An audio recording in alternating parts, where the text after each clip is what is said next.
We all want healthy meals as quickly as possible, but we also want variety. So today I want to share with you a simple system that will help you eat healthy all week and that actually takes much less time than cooking every day. So batch prepping or ingredient prepping is basically this. You have a bunch of individual ingredients prepped and ready to use that can quickly be whipped into healthy breakfasts, lunches, or dinners. But before we even get there, we've got to start with some kind of a plan. So even if I am batch prepping, I like to have at least some idea of what we're going to be eating throughout the week. And you can definitely keep it flexible here, especially if you're really good at just seeing what's in the fridge and throwing things together. But even just having a couple ideas laid out for lunches and dinners is really going to help you out. Like, how can you shop and prep if you don't know what you're going to eat? So a great place to start is actually in your own kitchen. You can check to see if there's anything in your fridge, freezer, or pantry that needs to be used up and use those ingredients as a starting point. So let's say you find a couple things to use up, or even if you don't, even if your kitchen is absolutely empty, the next step is going to be to get some recipes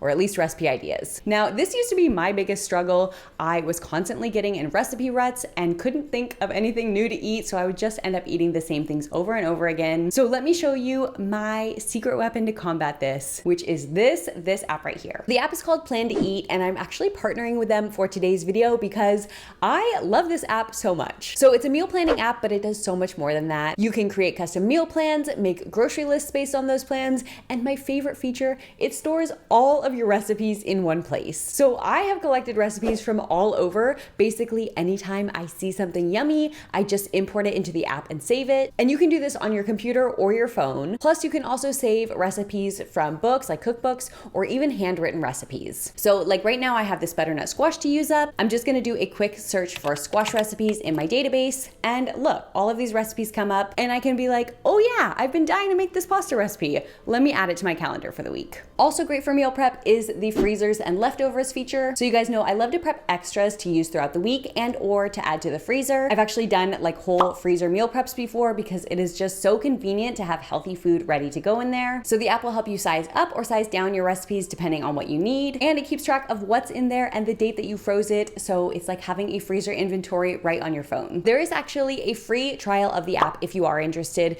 You don't even need to input any credit card info, which is great because sometimes you just want to try things out without any commitment. But next week they're having their annual Black Friday sale where their annual subscriptions are going to be 50% off. So even if you are just doing the free trial, make sure you use the Let's Eat Plants link, and then if you end up wanting to join during the sale, you will already have that 50% off applied for you. So go check them out after this video. I'll link everything down below. So now that we have our recipes picked out and Plan to Eat has made our shopping list, I do just like to check my pantry, fridge, and freezer first to see what we've already got, because you do not want to go to the store and buy something that you already have at home. And then if there is anything left on my shopping list, I just run to the store real quick, and then as soon as I get home, I lay everything out on the kitchen island and we start. So first things first, I'm gonna get something cooking in the Instant Pot. I'm going to cook some lentils today because we are going to be making lentil soup. Plus they're also really versatile. You can cook a little bit of a bigger batch and then have them to use up in other recipes throughout the week, or even throw them in the freezer and use them up at a later time. So I'm just measuring out and rinsing 2 cups of lentils, and then I always like to add a little piece of kombu, which is seaweed, into the Instant Pot when I cook beans, and that just helps to improve their digestibility.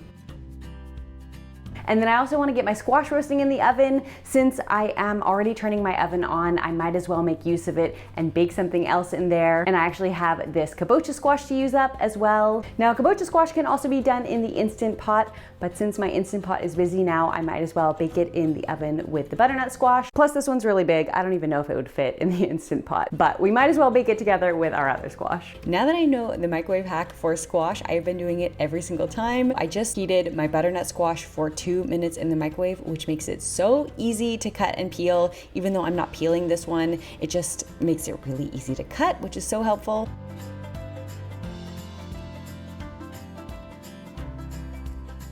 And then I also microwaved the kabocha squash. That one needed a little bit longer since it was bigger. And then for that one, I also just cut large wedges and then removed the seeds.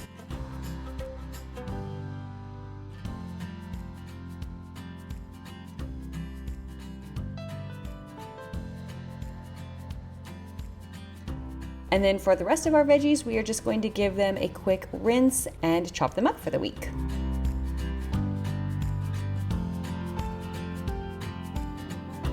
Now, I do like to double check my recipes at this time, and that way I know how to chop each veggie. So like these carrots are gonna go into lentil soup, so I'm just making them soup size. And the bell pepper will go into a curry, so I'm just cutting it into strips.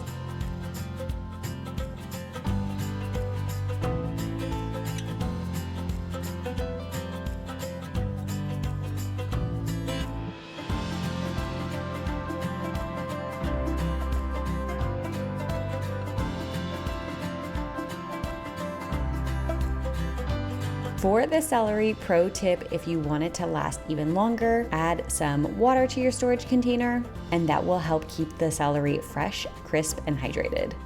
This vegetable is one of my husband's favorites. It is called yu choy, and he uses this or bok choy basically every week. So I just like to have this prepped for him, and this one's really easy because all you need to do is cut off a little bit of the bottom stem.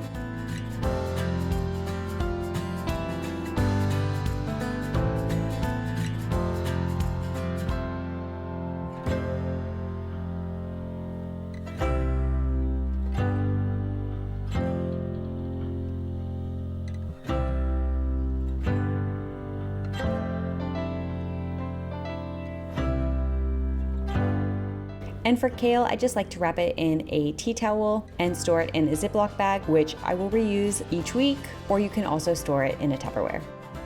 With our lentils done cooking, I'm just going to quickly take them out. Make sure you remove your kombu seaweed before you take them out. And then I'm just setting those aside while I quickly rinse out my Instant Pot liner because I want to get a batch of congee cooking. Congee is basically a rice soup. It's really, really easy. The simplest form is basically just rice, veggie broth, and ginger. And I'm making this so that at the end of our prep, we will have a meal fully ready to eat.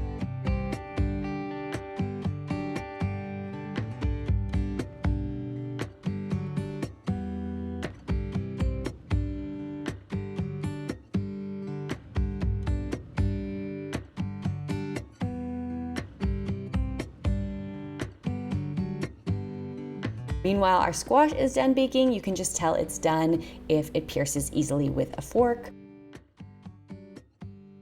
And you can just add whole pieces into your storage containers or scoop out the flesh. It makes it a lot easier to store that way.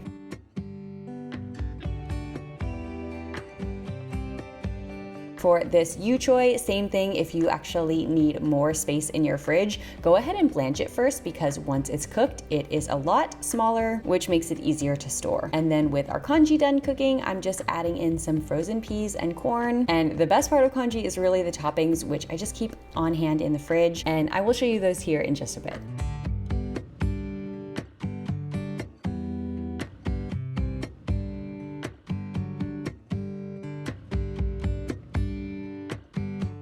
So as you can see, a batch prep can actually be done quite quickly. And while it may seem simple, this is actually gonna help us out so much throughout the week. In fact, let me show you exactly how I'm going to turn this into meals, starting with the congee. I love having something to eat when a batch prep is done because I'm usually tired and hungry. I've just spent all this time in the kitchen and now I wanna eat, so having this ready is perfect. And I'll link my whole congee video down below just in case you wanna know more about the toppings and make this yourself. Okay, my friend, so now for dinner tonight and the next few nights, since we have some food already prepped, I just want to show you how quick and easy it is to get dinner together. Let me first just check my app to see what we're having for dinner tonight. So tonight I wanted to do the butternut squash pasta, which is going to be really easy since our butternut squash is already baked. Basically, we just need to blend up the sauce and cook our pasta. We could probably do those simultaneously. And so we should have dinner ready in just about 15 minutes. Now you could definitely batch chop some onions during your meal prep time so that you don't have to do them later in the week. I just find it's not really a big deal for me to chop a couple things right before I start cooking. I'd rather get the prep done as quickly as possible and then do a little extra cooking throughout the week, but it's totally up to you. I mean, really, if you had time, you could actually prep this whole entire sauce on the same day as your ingredient prep and even the pasta noodles. On previous preps, I have shown that it's really easy to cook up a big batch of noodles and keep them in the fridge. But like I said, if you don't have a lot of time during your prep day, or like me, you don't mind to do a little bit of cooking on the day you're going to be eating your dinner, then this is a good alternative. So I just quickly blended this sauce at the same time as I cooked the noodles and then tossed everything together, and I actually had a little bit of leftover cooked broccoli I could add on there, and this dinner was so delicious, just like the perfect fall meal.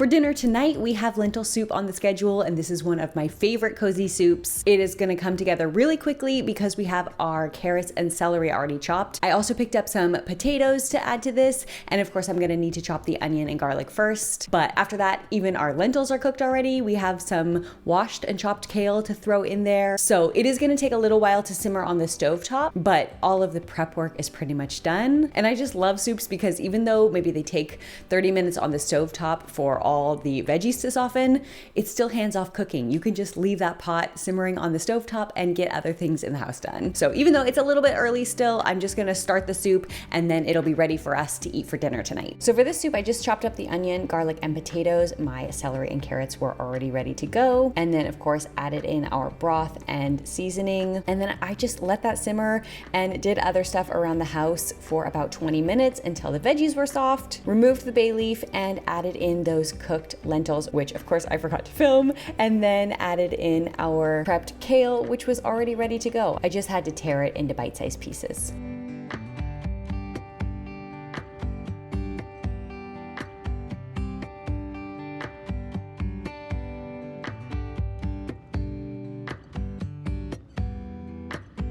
Now that it is nearing towards the end of the week, for dinner tonight, I wanted to do a red curry because curry is a great way to use up any leftover odds and ends vegetables that you have lying around in the fridge. So I know we have bell peppers to be used up from our prep, and then I also have some chopped eggplant already. I'm just going to dice up an onion and some tofu to add in there. And then I think I also have a bit of frozen veg. Frozen veg works great here too if you need to add just a little bit more veggie in there. I like to keep a couple things on hand in my freezer to just throw into any dish that's kind of lacking in veggies. Oh, our Chinese vegetables would be really good in this curry too, but my husband has already used those up this week, so we'll just make do with what we've got. So again, for this curry, I just diced up one onion and then added in the curry paste. This is great to have on hand because it's shelf stable. And then added in our diced bell pepper and some eggplant that I already had chopped and ready to use. And then that was pretty much it. I just added some veggie broth and tofu and let that simmer for about 20 minutes. And I just check periodically to see if the veggies are soft yet. And then once that's ready, you can add in your cooked squash. And let me tell you guys, the kabocha squash in here is so delicious. It just makes the curry so creamy. And of course, I always like to finish it off with a little bit of coconut milk and any frozen veggies. I just did a little bit of frozen peas that I had on hand and serve it with some rice. And if you are looking for even more ways to use a butternut squash or kabocha squash, check out this video right here. I have a bunch of ideas I think you're gonna love.